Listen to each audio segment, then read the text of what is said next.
प्रीतमगढ़ के राजा खड़क सिंह काम के कच्चे थे और किसी के बहकावे में जल्द आ जाते थे। उसका अपना कोई विचार नहीं होता था, इसलिए उसके फैसले उसके चाटुकार द्वारा प्रभावित हो जाते थे। उसी राज्य में एक बुद्धिमान किसान रतन रहता था। एक बार प्रीतम नगर में भयंकर अकाल पड़ा। राज्य में लोग एक एक दाने के लिए तरस रहे थे। मंत्री जी, राज्य में यह अकाल कब खत्म होगा? महाराज, जब राज्य में बारिश होगी तो यह अकाल खत्म हो जाएगा। और बारिश कब होगी? पता नहीं महाराज, हो सकता है 2 से 3 दिन में, हो सकता है महीनों, सालों बाद। ओह, हमारे राजमहल में कितने दिनों के लिए अनाज होगा? 2 साल। सिर्फ 2 साल? इसके लिए कौन दोषी है? इसके लिए सरासर किसान दोषी है महाराज। किसानों का ही काम है अनाज को खेत में उपजाना और हमें उपलब्ध कराना। तब हमें क्या करना चाहिए? महाराज, हमें किसानों से 2-2 बोरा अनाज लेकर अपने राजमहल के लिए 10 वर्ष का अनाज भंडार में संग्रह कर लेना चाहिए। लेकिन वो किसान बेचारे कहाँ से लाएंगे अनाज? उनके यहाँ भी तो अकाल पड़ा है। महाराज, अनाज उगाना किसानों का काम है। अगर वो नहीं देंगे तो और कौन देगा? ठीक है, तो ऐलान कर दो कि प्रत्येक किसान 2-2 बोरे अनाज राजमहल के लिए निकाल कर रख दे। हमें कम से कम 10 साल का अनाज राजमहल के लिए चाहिए। दूसरे दिन सुबह सुबह राजा खड़क सिंह का फरमान पूरे राज्य में राजकर्मी द्वारा सुनाया जाता है।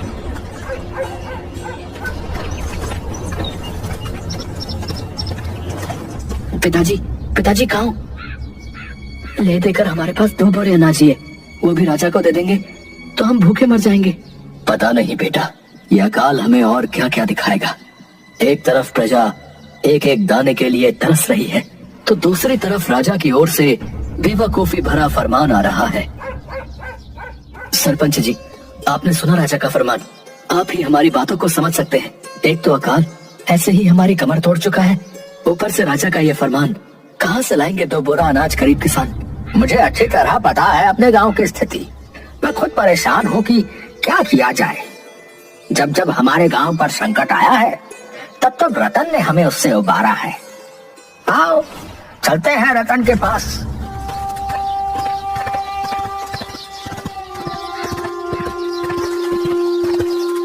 रतन, ओ रतन, अरे बाहर निकल भाई। अरे गांव पर इतनी बड़ी समस्या आई हुई है और तू घर में बैठा है। राम राम सरपंच जी, अभी बंकू से मेरी राजा के फरमान पर ही बात हो रही थी। तो इस परिस्थिति में हमें क्या करना चाहिए भाई? ये फरमान राजा का नहीं, बल्कि उनके चाटुकारों का है। हमें उन्हें सबक सिखाना होगा। अब लेकिन हम ऊंचे पदों पर बैठे मंत्रियों को कैसे सबक सिखाएंगे भाई? हमारी बात राजा क्यों सुनेंगे? सरपंच जी, आप राज सैनिकों को बोल दीजिए कि रतन राजमहल के लिए किसी को अनाज नहीं देने जा रहा है। सैनिक रतन और सरपंच को राजा का हुक्म न मानने के कारण राज दरबार में राजा के सामने पेश करते हैं। इन दोनों को क्यों लाया गया है यहाँ? महाराज, इन्होंने 2 बोरा अनाज न खुद दिया है और न ही गांव वालों को देने दिया है। अच्छा, क्यों जी? तुम लोगों ने अनाज देने से मना क्यों किया और गांव वालों को क्यों भड़काया? अनाज उपलब्ध कराना तुम किसानों का ही काम है, फिर भी तुमने लोगों को भड़काया। ये तो राजद्रोह है। इसके लिए तुम दोनों को फांसी हो सकती है।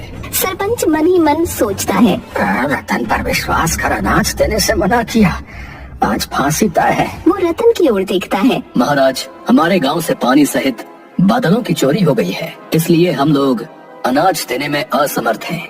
बादलों की चोरी, इसके लिए कौन जिम्मेदार है? इसके लिए तो मंत्री जी जिम्मेदार है महाराज। नहरों कुएं द्वारा हमारे खेतों में पानी पहुंचाना और हमारी रक्षा करना तो राज्य प्रशासन का काम है महाराज, और राज्य के प्रशासन की जिम्मेदारी मंत्री जी का काम है। क्यों मंत्री जी, आपके रहते बादलों की चोरी कैसे हो गई? महाराज, बादलों का आना जाना तो एक प्राकृतिक मामला है, इसमें हम क्या कर सकते हैं? महाराज, अपने पड़ोसी राज्य में जहाँ के मंत्री जी हमारे मंत्री जी का खास मित्र है, वहाँ अच्छी बारिश हुई है। मंत्री जी, कहीं आपने अपने मित्र को मदद तो नहीं पहुँचाई? 2 दिनों के अंदर इनके गांव में पानी भरा बादल पहुँच जाना चाहिए, नहीं तो आपको सजा दी जाएगी। तुम दोनों जा सकते हो। 2 दिनों के अंदर अगर तुम लोगों के गांव में पानी लेकर बादल नहीं पहुंचा तो आकर मुझे बताना। मैं चला था दूसरों पर ठीकरा फोड़ने, उल्टा मुझ पर ही फूट गया। ये किसान मुझे कहाँ फंसा के चले गए। रतन और हुकुमचंद लौटकर अपने गांव आ जाते हैं। गांव वाले सब खुशी से झूम उठते हैं। दूसरे दिन सुबह सुबह मंत्री देव सिंह रतन के घर पहुंचते हैं। रतन, अरे भाई रतन, जरा बाहर आना। कहाँ फंसा कर रख दिया तूने? पिताजी, पिताजी, बाहर बहुत से सैनिकों के साथ मंत्री जी आए हुए हैं और आपका नाम लेकर घर से बाहर बुला रहे हैं। ठीक है, जाकर उसे कह दो कि पिताजी खाना खाकर आराम कर रहे हैं, 1 घंटे बाद मिलेंगे। कोई बात नहीं, हम इंतजार कर लेंगे। इधर गांव में सैनिकों के साथ मंत्री जी के आने की खबर तेजी से फैल जाती है। सरपंच हुकुमचंद डरे सहमे से दौड़े दौड़े आते हैं। प्रणाम महाराज, आप खुद सुबह सुबह हमारे गांव पधारे। कोई बात हो गई क्या? अरे हमें बुला लिया होता। अरे सरपंच जी, वो क्या है कि मुझे आप लोगों से ही मिलना था, तो सोचा कि चलकर खुद मिल लूं। रतन के बेटे ने बताया कि रतन खाकर आराम कर रहा है, 1 घंटे बाद आएगा। बस उसी का इंतजार कर रहा हूँ। अरे आप खड़े क्यों हैं? बैठिए ना। अरे गांव वालों, अपने अपने घर से जरा खटिया लाना, मैं अभी रतन को अंदर से बुला कर लाता हूँ। अरे रतन, बाहर मंत्री जी सैनिकों के साथ इंतजार कर रहे हैं और तू यहाँ पर आराम से बैठा है। चल बाहर जल्दी चल, पता नहीं सुबह सुबह ये लोग क्यों आए हैं। सरपंच जी, जब मंत्री जी को खुद की गर्दन रस्सी में फंसी दिखाई दी तो दौड़े दौड़े हमारे गांव आए हैं। नहीं तो मैंने अपने जीवन में आज तक मंत्री जी को इस गांव में नहीं देखा। कुछ भी हो, वो हमारे मंत्री हैं, हमें उन्हें ज्यादा इंतजार नहीं करवाना चाहिए। चलो बाहर चलते हैं। प्रणाम मंत्री जी, मुझ गरीब की कुटिया पर कैसे आना हुआ? सब कुशल क्षेम तो है ना? भाई तू तो समझदार है? तू जानता है कि बादलों की चोरी नहीं हो सकती। बादल प्राकृतिक रूप से विचरण करते हैं, फिर तूने उसकी चोरी होने की खबर क्यों राजा को बताई, और उसके लिए मैं कैसे जिम्मेदार हूँ? ठीक वैसे ही आप बादल के लिए जिम्मेदार हो, जिस प्रकार हम किसान अनाज के लिए जिम्मेदार हैं। शासक का काम है कहीं से भी सुविधा उपलब्ध कराना। ठीक है भाई, मैं अपनी गलती मानता हूँ। अब क्या करें ये बताओ? अगर 2 दिनों के अंदर बादल आकाश में नहीं छाया तो मुझे फांसी या आजीवन कारावास हो जाएगा। देखो मंत्री जी, 3 से 4 महीने में बारिश होनी ही है। अगर नहीं भी हुई तो यहाँ से 40 कोस दूर जो झील है उससे 3 महीने में हम सभी मिलकर नहर खोदकर पानी ले आएंगे। मुझे कुछ समझ नहीं आ रहा है, तुम्हारी क्या योजना है? राजा ने हमें 2 दिन का समय दिया है, फिर 3-4 महीने का समय कहाँ से आएगा? ऊपर से अकाल से त्रस्त किसान और जनता के पास खाने को कुछ नहीं है, तो फिर ये नहर खोदने का काम कैसे करेंगे?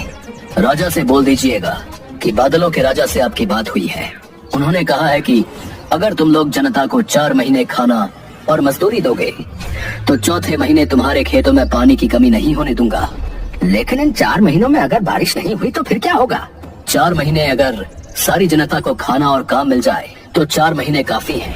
40 कोस से नहर खोदकर खेतों में पानी को लाने के लिए, और ये काम अकाल को हमारे राज्य से सदा के लिए भगा देगा। समझ गया। राजमहल में पूरी जनता के लिए कम से कम 6 महीने का अनाज संग्रहित है। मैं अभी तुरंत जाकर महाराज के सामने ये विचार रखता हूँ। मंत्री देव सिंह राजा के पास जाकर उन्हें बताता है, महाराज, हमारी बादल के राजा से बात हो चुकी है और वो 3 से 4 महीने में हमारे यहाँ पहुँचने वाले हैं। लेकिन शर्त ये है कि इन 3-4 महीनों में जनता के लिए काम और अनाज दोनों मुहैया कराने होंगे। ठीक है, 4 महीनों के लिए राज भंडार खोल दो, बदले में जनता को कोई काम पर लगवा दो। मंत्री देव सिंह राजा के आदेश का पालन करते हुए जनता को राशन मुहैया कराने के साथ साथ उन्हें नहर खोदने के काम में लगा देता है। लेकिन दाबू चंपत सिंह अपने साथी जगीरा के साथ जनता के राशन को बीच में ही लूट लेता है। लोगों में हाहाकार मच जाता है। सरपंच जी, अब क्या होगा? कितनी मेहनत से रतन ने अकाल के समय प्रजा को काम और राशन दोनों दिलवाया था, लेकिन चंपत सिंह के गिरोह ने सब गड़बड़ कर दिया। जनता ने काम करने से मना कर दिया है। हाँ पंडित जी, मुझे भी यही चिंता सता रही है। सारे लोग कह रहे हैं कि जब बच्चे घर में भूखे होंगे तो हम बाहर निकलकर काम कैसे करेंगे। हाँ, अब तो बस रतन का ही सहारा है, वही कोई उपाय बताएगा। ठीक कह रहे हो, चलो रतन के पास ही चलते हैं। दोनों रतन के पास पहुंचते हैं। वहाँ पर देव सिंह भी हाँफते हुए पहुंचता है। रतन, अब क्या होगा? सारा काम ठप हो गया है। मैंने राजा से कहकर प्रजा के लिए राशन भी राज भंडार से भिजवा दिया, लेकिन बीच में ही डाकू चंपत सिंह को इसकी भनक लग गई और उसने सारा अनाज लूट लिया। चंपत सिंह का कोई जासूस जरूर राज दरबार में है, तभी उसे बैलगाड़ियों में राशन होने की जानकारी लगी।